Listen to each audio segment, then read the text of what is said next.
This recording is going to show you how to calculate simple interest using Excel.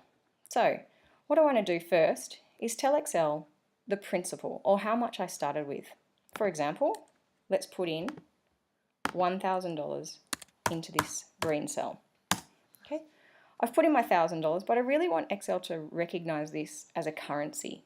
So I'm going to format my cells by right-clicking, selecting Format Cells, and changing the category of this cell to currency.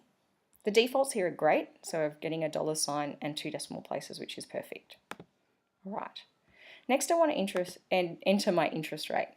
Okay, interest rates are expressed as a percentage, so before we do that, let's right-click the cell, Format Cells, and choose Percentage. Okay, so now when I enter 5, it shows up as 5%. Perfect. All right. Next, let's explore what the formula for calculating simple interest is. So, simple interest is the principal, how much we started with, times the rate, times the amount of time. So we're going to use this formula to help us calculate how much we earn per year. Okay. Next, I want you to put in the time in years. And to start with, we'll just start with 1 year.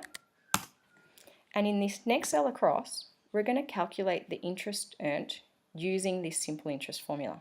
So into your cell, you're going to enter equals, and we're going to choose the principal, which is represented here in cell F5, and we're going to multiply that by the interest rate, which is represented here in cell F6, and we're going to multiply that by the time in years, which is represented here in cell B11.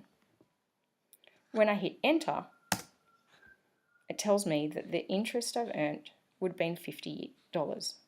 Okay, so that's how much I've earned, but I want to know now how much money I would have in the bank when I started with $1,000 and earned $50.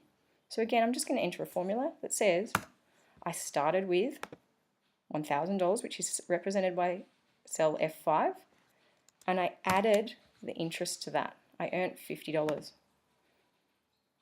When I hit enter, it shows me that the money in the bank is $1,050.